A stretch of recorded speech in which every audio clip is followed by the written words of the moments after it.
Hello, this is Keith Larson, editor of Control Magazine and ControlGlobal.com. Welcome to this Solution Spotlight edition of our Control Amplified podcast. Today, we're half a year into the global COVID-19 pandemic, and joining me today to tackle nothing less than the future of manufacturing and the continued importance of the automation professional is Paul Galeski, founder of Maverick Technologies, a leading provider of automation services and strategic manufacturing solutions. Welcome, Paul. A real pleasure to talk with you today. Hey, good morning, Keith. It's always great to catch up. Well, great. Why don't we jump right in? I think we've got a lot of interesting subject matter to cover. In some of your recent writings, you've noted how we as an industry, especially those who specialize in automation, we're really, shall I say, caught with our pants down by this whole COVID-19 pandemic. In what ways do you think we didn't have our act together, but thought we did? And why? How did we get it so wrong?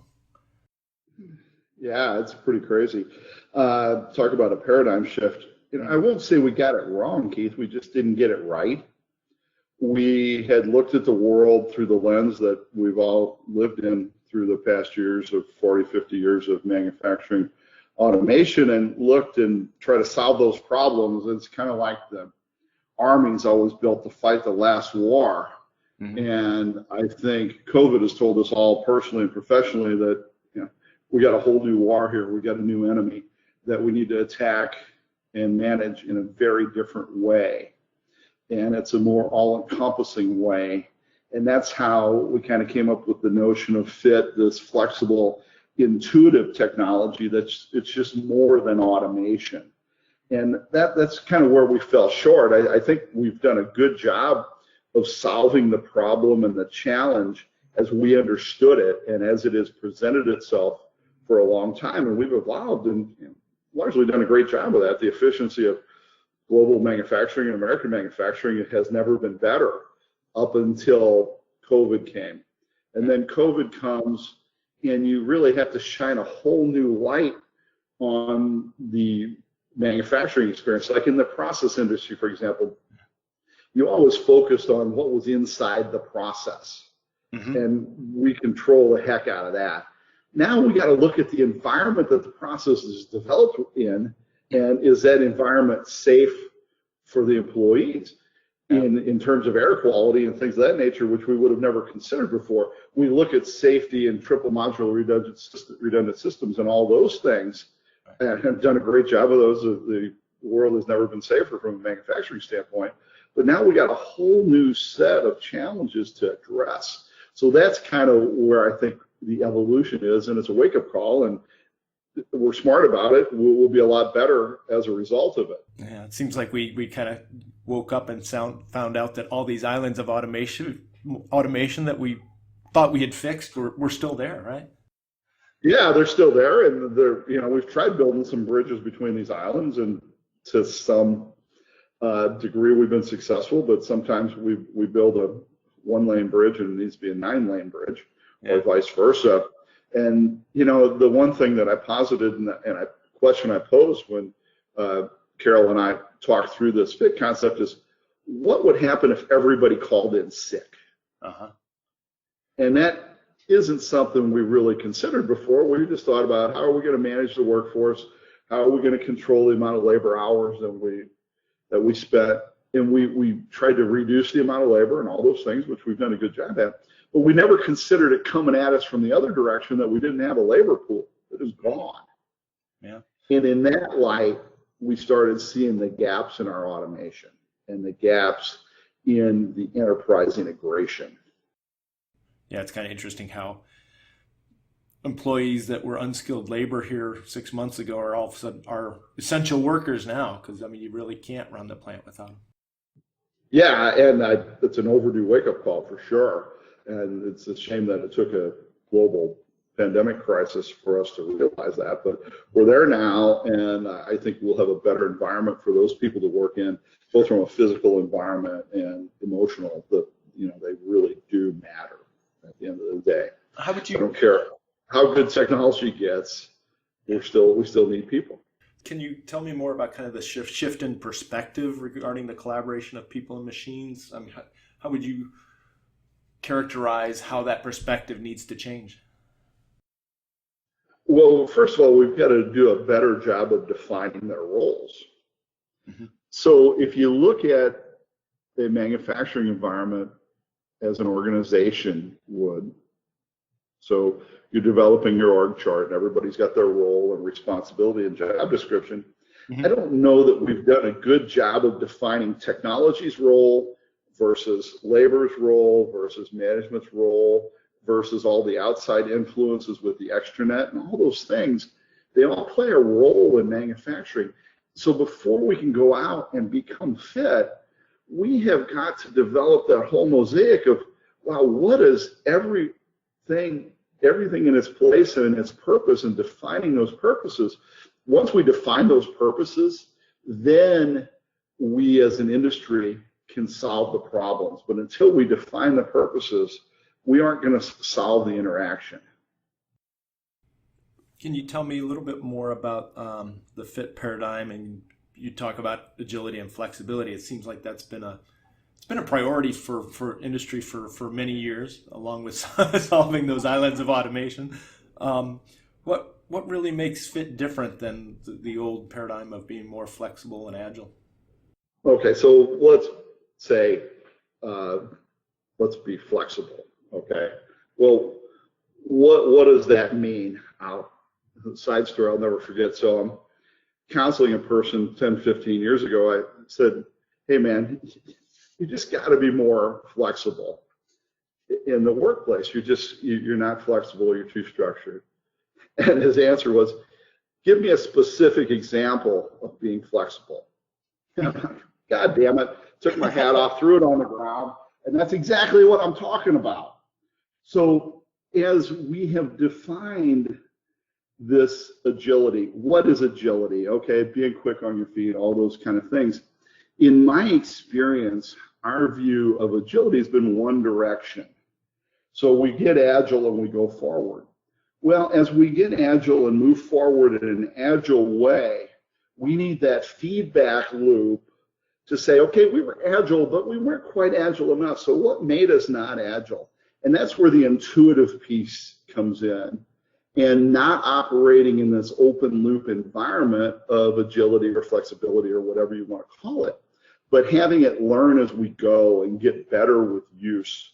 The way I look at the world, there's two kinds of businesses: those that get better with use, like Google, and those that don't. And we really haven't fully explored and certainly haven't implemented the full complement of AI and all these other tools that are very common in other industries and environments right now. We've got a huge opportunity for growth, and those kind of things to me is what makes fit different. Yeah, not to ape your former mentee, but can you give me some specific examples of how that might work in terms of a real time example of adapting to changing conditions where your environment learns? Yeah, so let's take somewhat of a concrete example. We've got a set of pumps, and these pumps, they start misbehaving, and you got some surges going on, and you got a heavier amperage load on one than the other, and they go back and forth. And so they're kind of getting sick, and something's going on here. So as we watch that, we see an outcome, that a pump fails or there's a valve failure. Eventually we wake up and see what the problem is. Okay, so we fix that. That's open loop, and we keep charging forward again until something else goes wrong. Well, here the software needs to learn what happened and start seeing that coming and making adaptations to the process, or bringing the human factor in and saying, hey, Mr. Operator or Ms. Operator, you need to go address this because we think there's problems coming. And then take that resolution as we're looking forward. It wasn't a concrete net resolution necessarily, in that depending on what our action was, that needs to feedback again. And as we continually take samples and have positive feedback and then adapt that process, it will eventually get to the point where it can come up with many, many solutions to a particular problem or a perceived problem. So leveraging more machine learning, AI type technologies to do base level, more closed loop adaptations that are above and beyond what we would normally do just with a PID loop or even an advanced control. Yeah, exactly. And to provide more contextual information to the human factors that are involved in this organization that we talked about. So the technology has its role to bring those things bubbling up to the person's attention. And I'm not talking about an alarm that says, okay, the valve's closed and it's supposed to be open. Right. That's easy, but that's obviously closed loop and old news. But what were the factors that led up to that? And giving that story, the backstory, to the operator or to the maintenance technician to help them see what happened and potentially feedback a better resolution before the failure and before the process interruption or safety breach or whatever happened. Are there particular new types of platforms or new things that we need to be looking at beyond the traditional DCS PLC type of arrangement? Well, the DCS and the PLC, again, have their role in the organization of manufacturing. But that's a defined role, and they do things very well. They turn things on and off. They do regulatory control and those kind of things very well. But on top of that, and there's a lot of companies doing it, but we're not far enough along yet, of using software tools on top of that for advanced analytics and those sort of things to utilize that database that we have back to the islands of automation. We've got all these islands of data out there that we need to grab that data, turn it into information and real-time contextual knowledge to the world. And more IT tools, and just look at your interaction with Google every day or your interaction with Amazon, and what are the things that you can learn about that interaction. So if I go into Amazon and I'm looking for a lawnmower and they tell me I need safety glasses. So if you're a maintenance person and you go out and you're looking in the system and you're looking at certain things, why couldn't that system prompt you, have you thought about the power quality? Yeah. Have you thought about the ambient temperature? And those kind of things to help prompt that human thinking, because the humans, at least today for sure, still connect things better than machines do, and I think that hopefully is always true, or we won't have a life anymore. But at any rate, we in a situation where we're really making and helping that person think better. And I make the argument, and that's why going to a central workforce is even more important, that that person is going to be used for a higher level task, which requires a different skill set. And that skill set, to me, and executing that task would be a lot more rewarding professionally and personally for that person. Yeah, that makes sense. There's been a parallel discussion around this whole kind of path to industrial autonomy, from industrial automation to industrial autonomy, with a similar elevation of the role of humans. How is FIT different from that, or is it some of those same themes with a little bit different focus, or what's your take on that? I can't say that I'm up on what industrial autonomy is or manufacturing autonomy. I'll have to check that out, so I can't really compare FIT to that. But when I hear autonomy, that word means this thing is off on its own and it's doing its own thing. And I'm really about bringing manufacturing systems and people environments more connected to the supply chain, the demand chain, and those kind of things.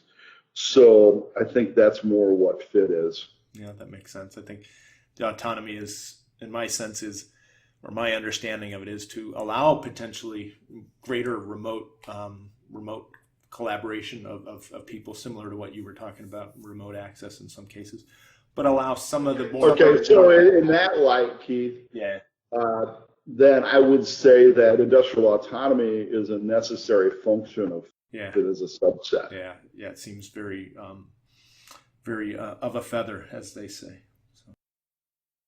So what next? I mean, we're still, we're 6 months into this pandemic, and some ways to go apparently.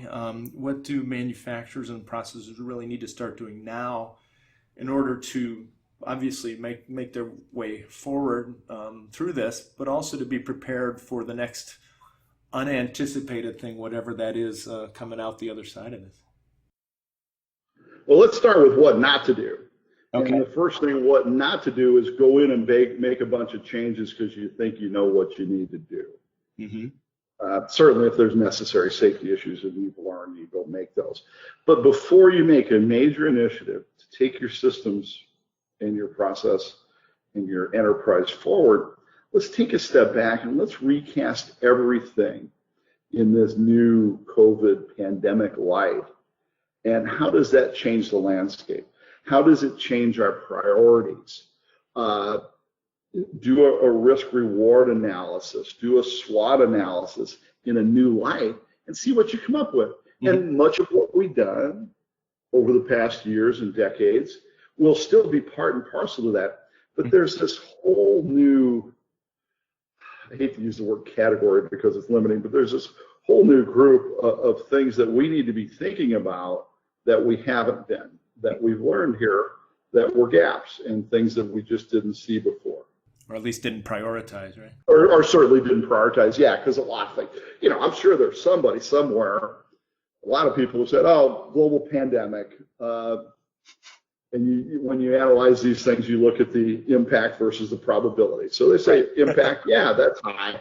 Probability so low. I mean, heck, that's not going to happen. This Asian flu thing, bird flu that came out, look at that. Much ado about nothing. Just write that off. Right. But now, oh man, its impact is a 5 out of 5, and its probability is a 5 out of 5 because it's happened. So as you jump that up, that's a real good point you made. It's moved up into a whole new quadrant. Yeah. Yeah, exactly. Yeah, absolutely. So, anything else other than taking a good hard look at what their current operations and priorities are? Anything more tangible in terms of moving forward? Looking at your people and making sure you've got the right people in the organization that can drive this new paradigm and have an open mind and really don't accept business as usual, that reject the status quo, that says, hey folks, how we've been doing this just ain't gonna work anymore. Mm-hmm. And when I say how are we doing this, how are we going about strategic planning? Mm-hmm. How are we developing our strategic roadmap? What are just the big picture items is to the what we need to do? Yeah. How do we take a new look at that? Because mm-hmm. once we develop the what, we're usually pretty good at getting the how. Mm-hmm. But if we get the what we need to do, if we don't get that right and don't think about it in a big, free-thinking way, then the how's going to miss the target like it has before. All right. Well, I think everybody who's listening has their homework assignments now. So if you're a little bit less busy during this downturn, you've just got your assignment to go forward and take a clean sheet of paper. Is that fair to say? Absolutely. And I just would say take an open mind, and maybe paper's not even part of it anymore. Well, that's true. That's true. Very archaic technologies. Although as a magazine publisher, I like to say there's still some place for paper, but hopefully for a little bit anyway. So I really wanted to thank you. Thank you, Paul, for sharing your insights with us today. And for those of you who are listening, really thanks for tuning in. I'm Keith Larson. You've been listening to a Control Amplified podcast. Thank you, Paul Gleski, Maverick Technologies, for joining us. Thanks, Paul. And if you've enjoyed this episode, you can subscribe at the iTunes Store and at Google Podcasts. Plus, you can find the full archive of past episodes at controlglobal.com. Signing off until next time, stay safe and stay sound. Thanks again.